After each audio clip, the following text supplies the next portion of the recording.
Blessings, everyone. It's Karina, and I wanted to come to you with a live. I think this is really important. I titled this The Empowered Empath. And really, this is for you if you're someone who has a tendency to bypass your own feelings and needs to essentially caretake or take care of other people's feelings and needs. You may go around in your life feeling more aware of how other people feel than how you feel. And this can show up in our lives as being, and this is empathy, right? And some of us are particularly, our empathy is high, right? Mine is, and yours may be too. And you may even think of yourself, you may have a sensitive nervous system like I do. And when we're locked into trying to keep everything nice and not upsetting anyone and focusing on other people and their needs and feelings so that they stay happy and we don't tend to ourselves, right? We can feel kind of chronically anxious. We can feel like kind of on an emotional roller coaster a lot of the times, up and down. We can get resentful and we can feel invisible. If you're someone who this resonates with, keep watching this video is for you. Sometimes, I really believe that empathy and high sensitivity is an absolute superpower. And I also think that it's really easy for those of us who can relate to that we get lost in bypassing our own feelings and needs to appease other people. So we'll just take a deep breath. Really come into your body and soften any tension. How do we harness our empathy as a superpower rather than something that just exhausts us? I mean, this is an important question. You know what I mean? And I want to say this, there's so many different pieces to this, but I'm going to share a few gems with you. And the first one, that we want to cultivate, the first thing we want to do is become aware.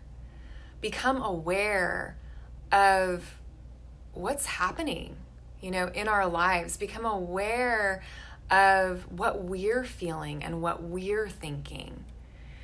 And it's simple enough. It's not always easy to practice without support, but just getting more familiar with our feelings, with our emotions, because so much of this is tied to our emotional body. And the fact that as highly sensitive, empathic people, we, for whatever reason, and there's no blame or shame or anything needed here, likely at some point in our lives, the big people weren't really attuned to us. And so our emotions weren't reflected back to us in a way that felt like we made sense in the world. And so we learn to shut down our emotions and shine out, start to focus out. And we become hyper aware of other people's emotions. I mean, maybe that was part of what we needed to do to really stay safe. I know for me, it was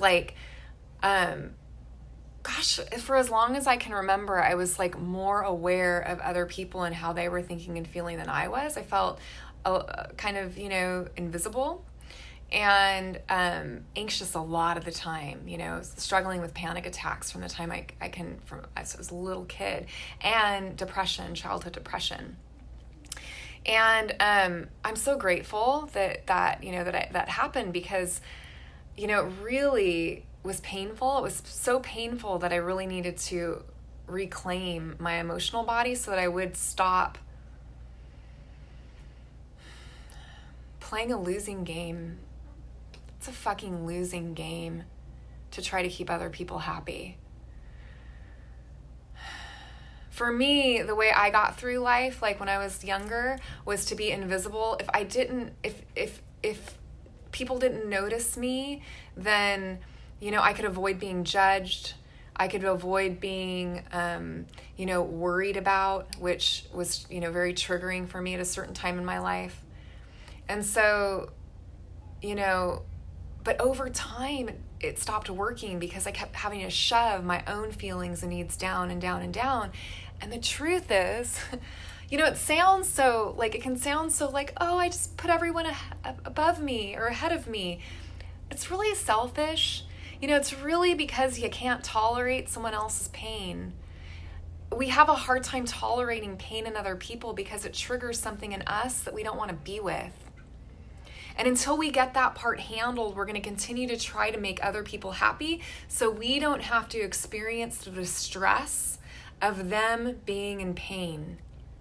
And when we do that, we rob them of their experience. We rob them of their pain. Likely, like most of the things that have happened for you that have been like of benefit for you in your life, like change that has really mattered, has been from pain. Pain is like the best teacher, one of the best teachers we have. It makes us look within. It makes us make changes. Why are we trying to rob others of their pain? If there's someone in your life who's struggling, notice how quick you might be to fix them because they're feeling something over there that you're not comfortable with feeling over here. Right? I hear a lot of this, like, I absorb other people's feelings. I don't know, like, maybe, does it matter? If you're feeling it, you're feeling it. I just say, like, if I'm feeling it, it's mine. I learned that from one of my coaches, too. It's like, I own it if it's my feeling. So awareness, be aware, start asking yourself on a daily basis, what am I feeling right now? Have a list of emotions. Like, name them, feel them in your body. Start to get comfortable inside your own skin in that way. As you do that, other people going through stuff isn't gonna be as triggering for you. The second piece of this is, as you become more aware of yourself, notice when you get triggered in a relationship with someone else who's having a hard time. This is super important, obviously, if you're a helper, because a lot of us highly sensitive, empathic people, we develop this incredible superpower of helping. But what we get sidetracked and we think that the way we help is helping, but it's really not, because we're robbing people of their process. We're robbing people of what they need to go through to get the lesson that they need. But we can actually, because we're so attuned to others, once we get the awareness down, we start to be able to tolerate and feel our own feelings. We can start being in a relationship with other people, feel what they're feeling, yet at the same time, when we acknowledge what we're feeling, we disidentify with it. So when we acknowledge what we're feeling, I'm no longer that emotion. If I'm anxious, I can say, I have an anxious feeling, or a feeling of anxiety is coming over me right now.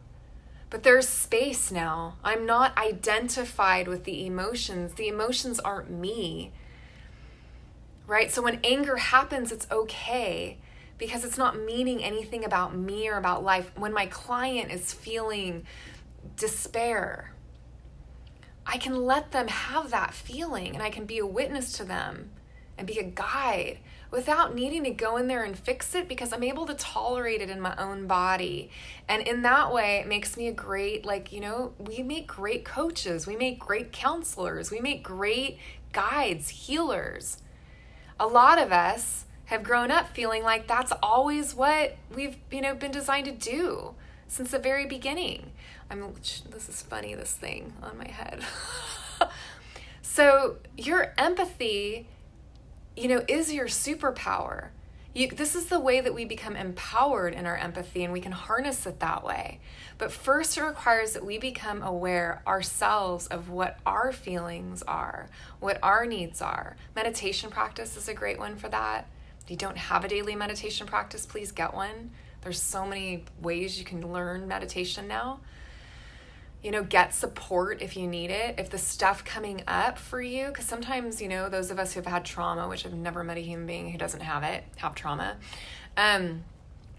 right? We can become afraid of our feelings because we haven't had anyone really with us so that we could experience them. And we need that relational attunement for our emotional body to mature.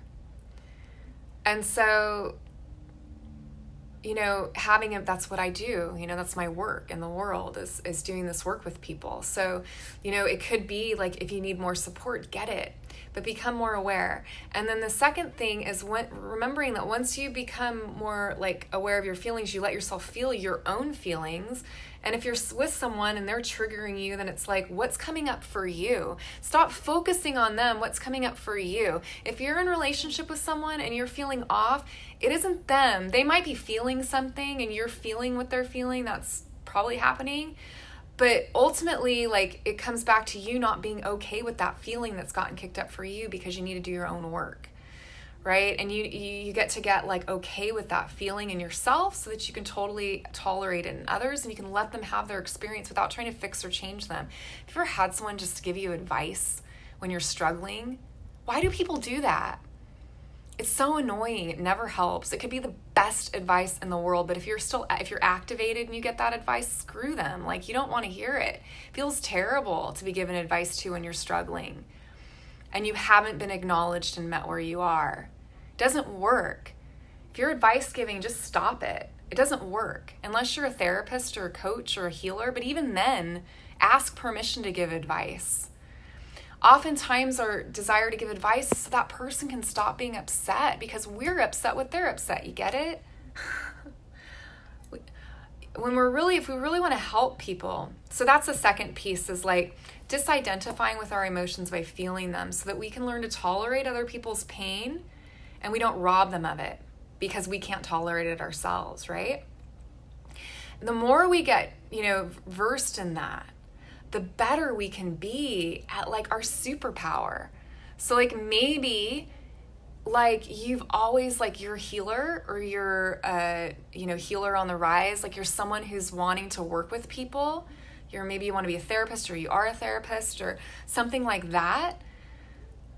This is your goal. Like this is where you have the like invitation to really support someone through their own transformation, right? It's not going to happen if you're over here trying to fix them. Like, good luck with that. You'll have a lot of sleepless nights and not very many clients. Instead, it's like this can be the place where, things really can shift for us and we can actually get paid, really well for helping people because of this superpower that we've had, ever since we can remember, which, we can call just empathy, being very empathic or being highly sensitive. This is a superpower. Oftentimes I hear about it from people like, God, it's exhausting, but it's really not. It's exhausting when you haven't really done the work to reclaim your own emotional body. So go back and listen to the beginning of this if what I'm saying, it's like, it'll make more sense if you go back and listen. But those are the awareness, right? Feeling your feelings so that you can disidentify from them. And then the third thing is heed the call. So once we do that and we're in a relationship with someone and they're feeling what they're feeling and it's hard over there and we're just holding space for them, in that place, there's actually, for us guides, there's a wisdom that's coming through in that moment that wants to be birthed through you, right? And so we can't listen to that wisdom if we're lost in, trying to fix or change the other person. It's a lot. I just unpacked there, but I really wanted to get this message out, about the empowered empath, how you can actually harness your empathy as a superpower rather than it overwhelming you. And how it really makes you an amazing healer, guide, coach, therapist, counselor. I knew from the time I was a little girl that I wanted to help other people heal. That was something I always knew was true about me. I just didn't know how. I didn't believe in myself either, right? You may be that person. Like, you may feel that way. Maybe you have like a healing practice that you're already doing and you're a facilitator of some kind, or maybe you're just thinking about it. Or maybe you're already, if you are called to do this work, like, my invitation to you is to, I'm just thinking of this now to invite you to this. So my apprentice program, the Embodied Mindfulness School's apprentice program, is open for enrollment pretty soon, not officially yet.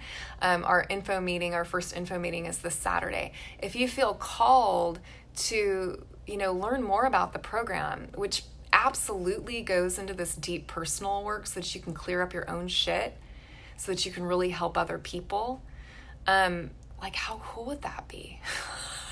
If you actually got to do that for a living, it's likely your dharma or your calling.